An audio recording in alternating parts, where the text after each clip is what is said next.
Hi guys, welcome to another vlog. Okay, so for today's vlog guys is andito tayo sa Woodtown. So pupunta tayo dyan sa mga bakanteng lote kasi bagong phase yan eh. So sa mga previous vlogs ko, nakita nyo pumupunta ako dito, nag-jogging, nag-walking. Pero for this time punta tayo dito. So ayan yung model house nila guys, at ongoing pa yung mga ano nila dito, yung mga pre-selling na bahay. So as you can see, may tarpaulin sila. Tapos ayan, apply na. Tapos scan nyo lang yung QR code. Yan. So tara guys, mag walking tayo doon. Papakita ko lang sa inyo kung anong itsura doon, tapos kung gaano kalawak. Okay, so without further ado, let's go. So yun guys, dito tayo. Lawak, di ba? Doon ako galing, doon sa my model house doon. Tapos ito yung mga bahay dito sa Woodtown. Yan, libot ko lang kaya dito guys. So as you can see, may mga ano na, sementado na yung mga daanan pero hindi pa complete. Tapos may mga drainage na din.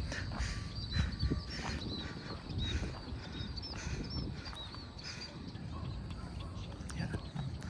Sarap pag walking dito guys kapag hapon. Hangin, fresh air. Tapos yan, wala pa masyadong lalakad tsaka jogging. Pero pag weekdays dito guys, madaming naglalakad tsaka nag-jogging.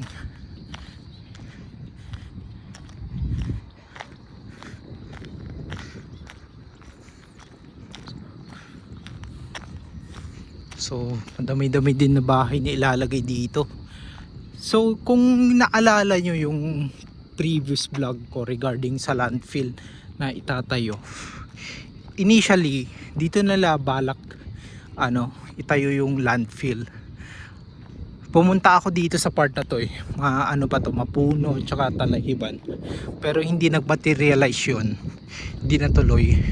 Gawa ng nag-uwelga yung mga kalapit residente dito.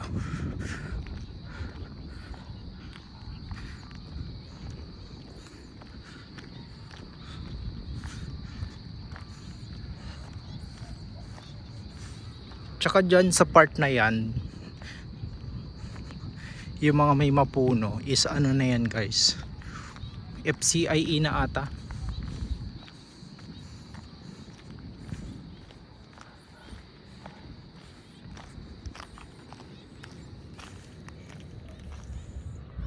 Yan. Yung mga iba dito na naayos na yung mga drainage.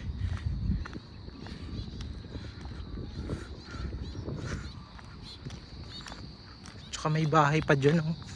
May mga bahay pa, tapos dun, oh.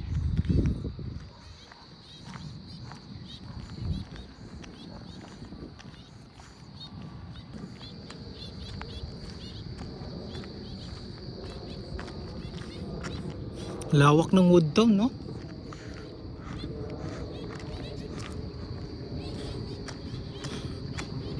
Tsaka maganda dito guys kasi for sure di kayo babahain kasi madaming creek dito.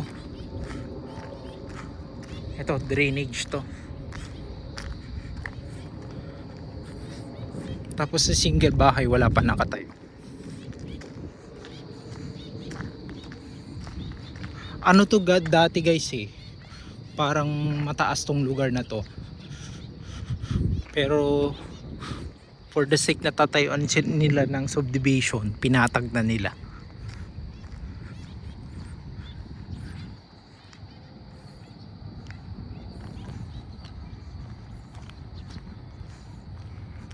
Dito ako madalas mag-jogging tsaka mag-walking sa hapon. Nagpapaalam naman ako sa guard, sabi naman daw pwede naman.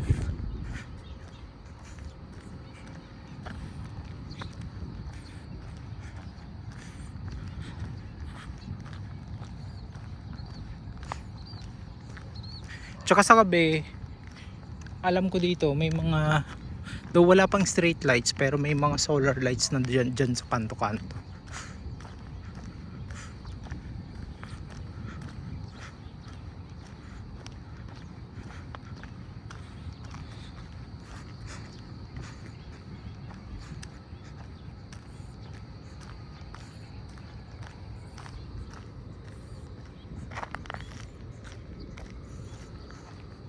Ayan yung sinasabi ko guys.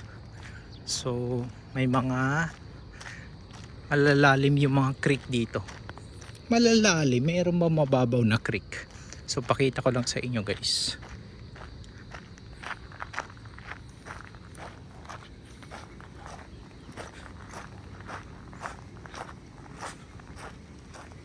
So ayan o. Diba? Lalim na creek hanggang dun. So may part na ng Woodtown pa dun. Tapos dito may bahay. Tapos yan. So di na kayo mag-worry dito kung babahain. Kasi malalim yung mga creek nila dito.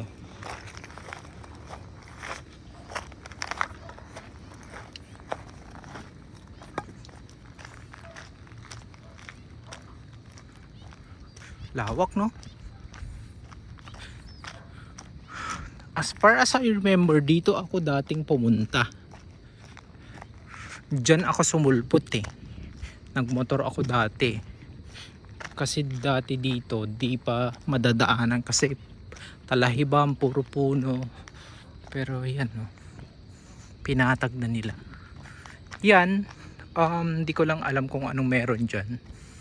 Parang barracks ata. Or I'm not sure. Kasi dati nang nakatayo yan eh. May bahay ata dyan.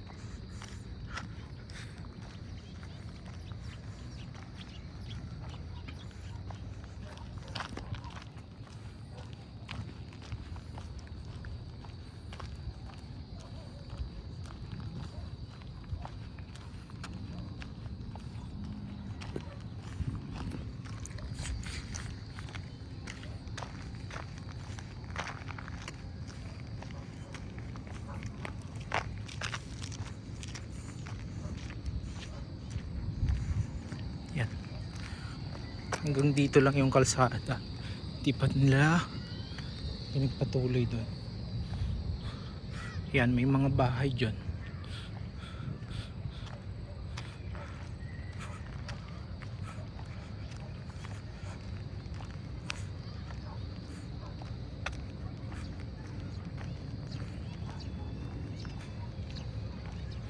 Para sa mga future homeowners, may binigyan ko na kayo ng glimpse kung anong meron dito sa bagong phase ng Woodtown.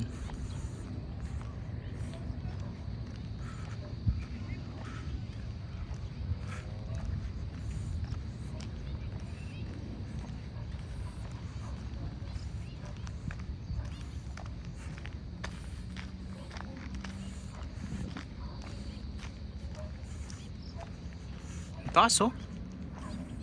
Kaya to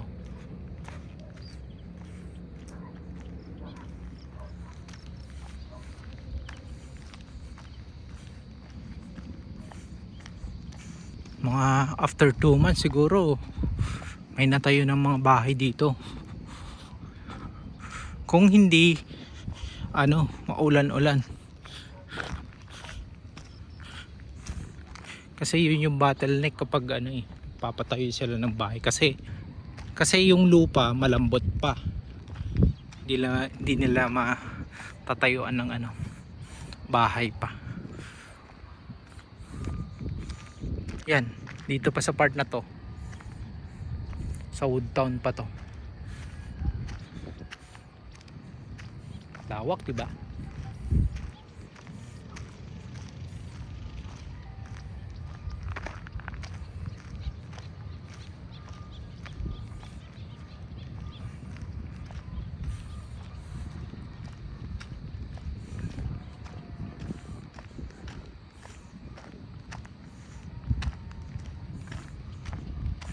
So dun tayo galing sa model house. Yan yung Wood Town na, na unang bahay. Tapos doon tayo sa Westwood. Di ko alam kung kita sa camera. Pero yan. Yan, madami na nag ano dito, jogging, walking.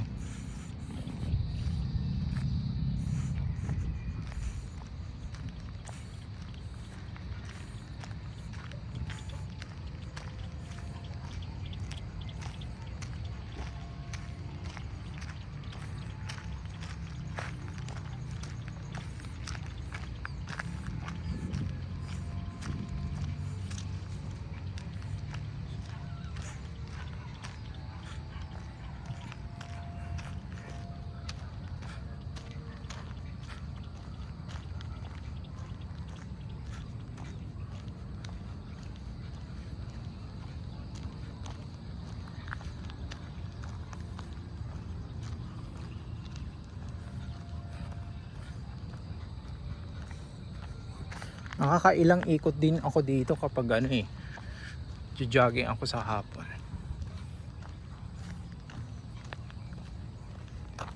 So tawid lang tayo.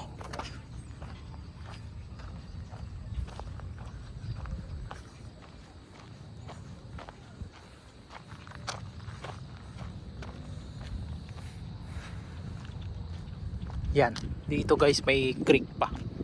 Eto. Hindi ko alam kung bakit ang daming creek dito sa Dasma.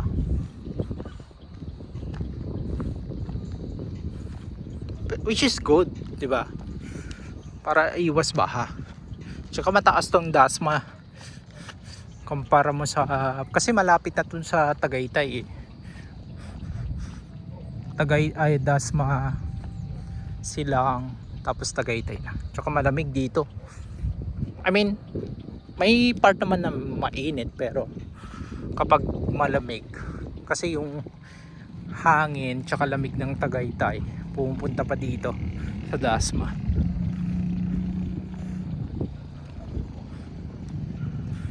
Yun, ganda ng sunset.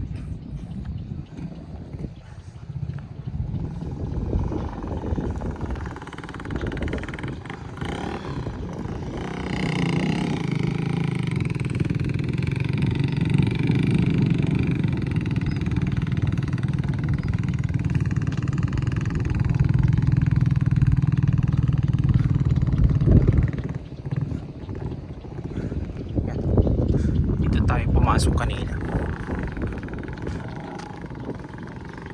Uy, may daan din dito. Yan guys. So, yun lang. That's all for my video. Don't forget to like and subscribe to my channel. Again, this is Jay Yano and I will see you again next time. Bye!